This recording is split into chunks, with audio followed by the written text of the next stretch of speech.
Ayatollah Ali খামেনির রক্তের বদলা নেওয়ারই যেন শপথ নিয়েছে ইরানিরা। নিজেদের প্রয়াত ও সাবেক সর্বোচ্চ ধর্মীয় নেতার মরদেহ সামনে রেখেই লাল পতাকা উড়িয়েছে ইরানের সাধারণ জনগণ, যার মাধ্যমে শত্রুর বিরুদ্ধে প্রতিশোধ নেওয়ার আহ্বান ইরানের সরকারের প্রতি জানাচ্ছে দেশটির মানুষ। কিন্তু কিভাবে বা কার বিরুদ্ধে এই প্রতিশোধ নেবে ইরান?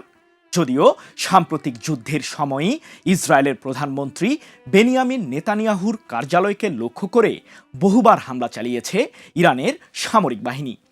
তবে কি ইহুদিবাদী নেতাকে হত্যা করার মাধ্যমেই খামেনির রক্তের হিসাব বুঝে নেবে ইরানিরা? এসবের বিস্তারিত নিয়েই এবারের ইনসাইড স্টোরি। আপনাদের সাথে আছি আমি সৃজন মাহমুদ।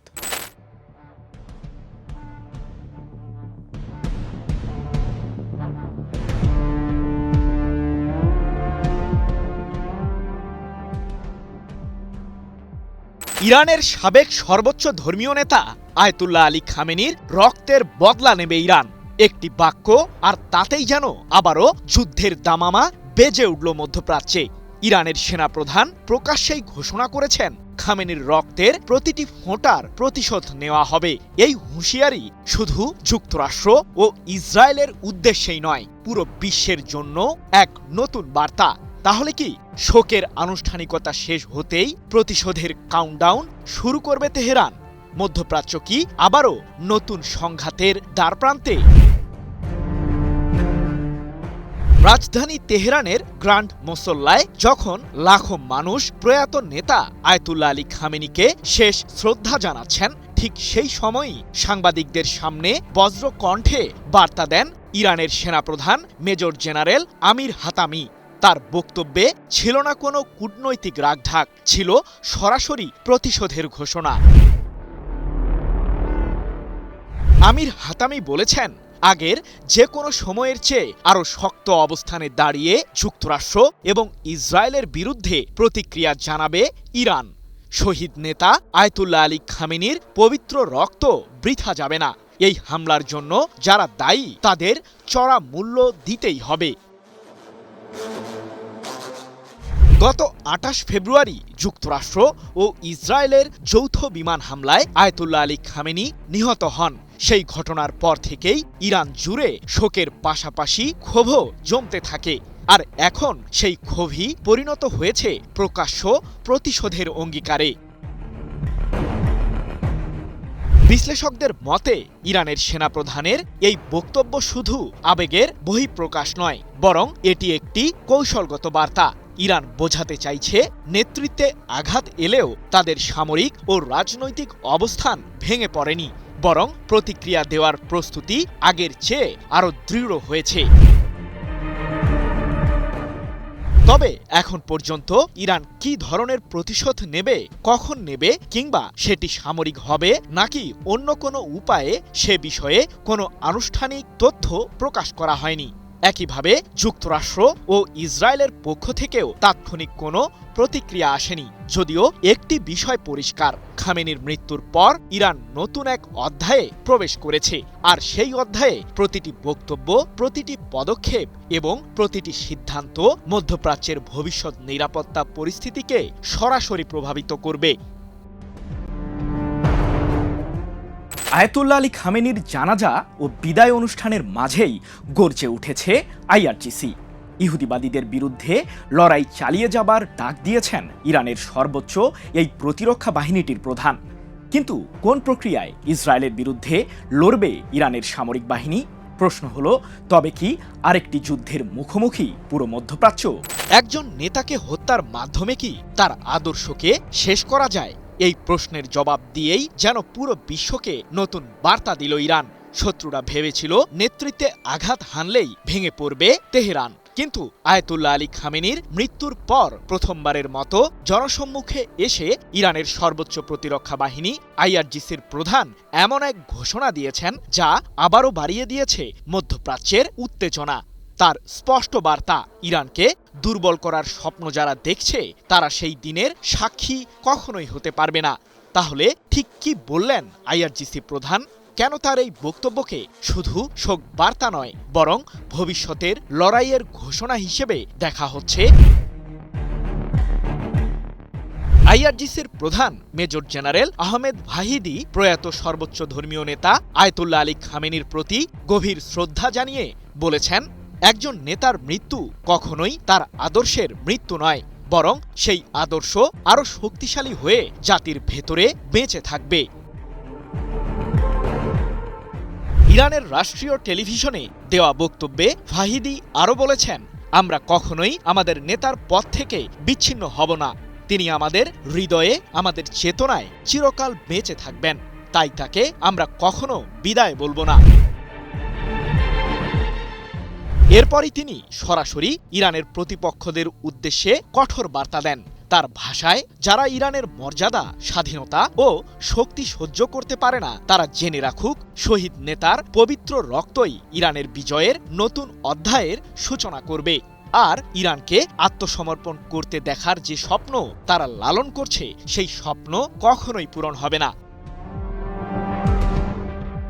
বিশ্লেষকদের মতে এই বক্তব্য শুধুই আবেগঘন শ্রদ্ধা নিবেদন নয়, এর মাধ্যমে আইআরজিসি স্পষ্ট করে দিয়েছে, নেতৃত্বে পরিবর্তন এলেও রাষ্ট্রের কৌশল, প্রতিরোধ নীতি এবং আঞ্চলিক অবস্থান বদলাবে না, বরং নতুন নেতৃত্ব একই পথে আরও দৃঢ়ভাবে এগিয়ে যাওয়ার সংকেত দিচ্ছে। খামেনির মৃত্যুর পর থেকে ইরানের সামরিক ও রাজনৈতিক নেতৃত্ব একের পর এক বক্তব্যে যে বিষয়টি জোর দিয়ে বলছে, তা হল ঐক্য, প্রতিরোধ এবং শত্রুর বিরুদ্ধে অটল অবস্থান। আহমেদ ভাহিদির এই বক্তব্য সেই বার্তাকেই আরও জোরালো করেছে। এদিকে মধ্যপ্রাচ্যের পরিস্থিতি এখনও অস্থির, ফলে তেহরান থেকে আসা প্রতিটি ঘোষণা এখন শুধু রাজনৈতিক বক্তব্য হিসেবে নয়, সম্ভাব্য ভবিষ্যৎ পদক্ষেপের ইঙ্গিত হিসেবেও বিশ্লেষণ করা হচ্ছে। বিশেষ করে আইআরজিসির মতো প্রভাবশালী বাহিনীর প্রধানের মুখ থেকে এমন ভাষা শোনার পর নতুন করে উদ্বেগ তৈরি হয়েছে আন্তর্জাতিক অঙ্গনে। সম্ভাব্য যুদ্ধের সকল সমীকরণই কি তাহলে বদলে দেবে ইরান? আকাশপথেই কি যুক্তরাষ্ট্রের বিরুদ্ধে হামলার পরিকল্পনা তৈরি করেছে তেহরান? যদিও সাম্প্রতিক যুদ্ধে নিজেদের মিসাইলের উত্তাপ ছড়িয়ে পুরো মধ্যপ্রাচ্যকেই যেন ইহুদিবাদীদের জন্য নরক বানিয়েছিল ইরান। টানা 40 দিনের ওই যুদ্ধেই যুক্তরাষ্ট্রের 21টি সামরিক ঘাঁটিকে রীতিমতো গুড়িয়ে দিয়েছে আইআরজিসি। প্রশ্ন হলো, এবার তাহলে কি আরও শক্তিশালী অস্ত্র তৈরি করে ফেলেছে ইরান? আয়াতুল্লাহ আলী খামেনিকে হত্যা করেই যেন বিশাল বড় ভুল করে বসেছে যুক্তরাষ্ট্র ও ইসরায়েল, যার মাসুল এখন হারে হারে গুনতে হচ্ছে ইহুদিবাদীদের। যদিও তারা ভেবেছিল ইরানের সাবেক সর্বোচ্চ ধর্মীয় নেতাকে হত্যা করার মাধ্যমেই হয়তো দেশটির ইসলামিক শাসন ব্যবস্থা ভেঙে দিতে সফল হবে যুক্তরাষ্ট্র ও ইসরায়েল, কিন্তু ঘটেছে তার পুরো বিপরীত ঘটনা। ইরান এখন পূর্বের চেয়েও শক্তিশালী রাষ্ট্র হিসেবে নিজেদের অস্তিত্ব প্রমাণ করেছে। সাম্প্রতিক যুদ্ধে যুক্তরাষ্ট্র ও ইসরায়েলের যৌথ সামরিক বাহিনীকে লজ্জাজনকভাবে পরাজিত করার মাধ্যমে পারস্য উপসাগরীয় অঞ্চলের শক্তির মূল কেন্দ্রে পরিণত হয়েছে ইরান, এমনটাই দাবি বিশ্লেষকদের। এদিকে দীর্ঘ 4 মাস পর 3 জুলাই থেকে শুরু হওয়া আয়াতুল্লাহ আলী খামেনির জানাজা ও শেষ বিদায় অনুষ্ঠানকে ঘিরে ইরানে বিশ্বের বিভিন্ন দেশের নেতাদের আগমনকে কেন্দ্র করে ইহুদিবাদীদের গৌরব ভেঙে দিয়েছে তেহরান। কারণ এর মাধ্যমেই ইরান প্রমাণ করেছে দেশটির ইসলামিক শাসন ব্যবস্থাকে গুড়িয়ে দিতে মোটেও সফল হয়নি যুক্তরাষ্ট্র ও ইসরায়েল। আয়াতুল্লাহ আলী খামেনির শেষ বিদায় অনুষ্ঠানের মাঝেই ইরানের সর্বোচ্চ প্রতিরক্ষা বাহিনী আইআরজিসির অ্যারোস্পেস ফোর্সের প্রধান মাজিদ মুসাভি জানিয়ে দিয়েছেন, শত্রুদের বিরুদ্ধে প্রতিশোধের আগুন এখনও দাউ দাউ করে জ্বলছে ইরানিদের মধ্যে। যুক্তরাষ্ট্র ও ইসরায়েলের বিরুদ্ধে আচমকা প্রতিক্রিয়া জানাতে পুরোপুরি প্রস্তুত তেহরান। এক প্রতিবেদনে বিষয়টি নিশ্চিত করেছে যুক্তরাজ্য ভিত্তিক সংবাদ মাধ্যম ইরান ইন্টারন্যাশনাল। অন্যদিকে সমরাস্ত্র তৈরির দৌড়ে প্রতিনিয়তই সফলতা অর্জন করেই চলেছে ইরান। তাই তো সম্প্রতি দেশটির ভারপ্রাপ্ত প্রতিরক্ষা মন্ত্রী মাজিদ ইবনে রেজা বলেছেন, ক্ষেপণাস্ত্র ও ড্রোন সক্ষমতা আমাদের জাতীয় নিরাপত্তার প্রতীক। এ বিষয়ে ইহুদিবাদীদের সাথে কোনো প্রকার আপোষে যাবে না তেহরান। এটি আমাদের রেড লাইন, যা লঙ্ঘন করলেই চরম বিপদের মুখে পড়বে যুক্তরাষ্ট্র ও ইসরায়েল। প্রতিরক্ষা সক্ষমতা আরও বৃদ্ধি করবে ইরান। সাম্প্রতিক সময়ে ইসরায়েলের প্রধানমন্ত্রী বেনিয়ামিন নেতানিয়াহু দাবি করেছিলেন যে ইরান তৈরি করছে আন্তঃমহাদেশীয় ব্যালিস্টিক মিসাইল বা আইসিবিএম, যা দিয়ে যুক্তরাষ্ট্রের মূল ভূখণ্ডেও আঘাত হানতে পারবে তেহরান।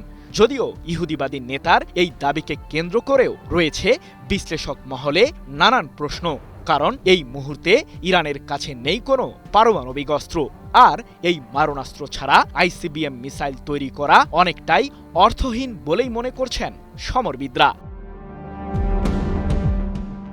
তবে কি পারমাণবিক অস্ত্র তৈরি করেই ইহুদিবাদীদের চমক দেখাবে ইরান?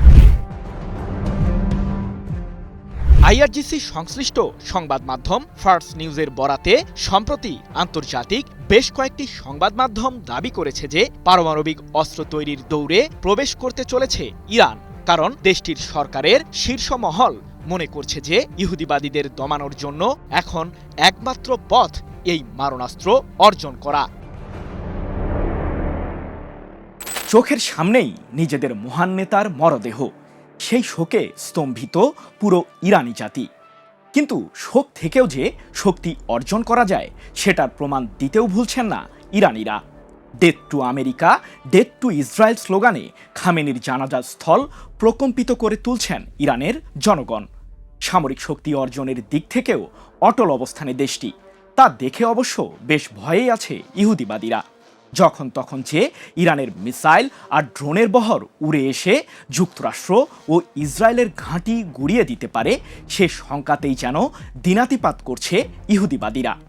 কিন্তু কখন শুরু হচ্ছে মহাপ্রলয় তা জানে না কেউ। তবে বিশ্লেষকদের অনুমান, সহসাই শান্ত হচ্ছে না মধ্যপ্রাচ্য পরিস্থিতি।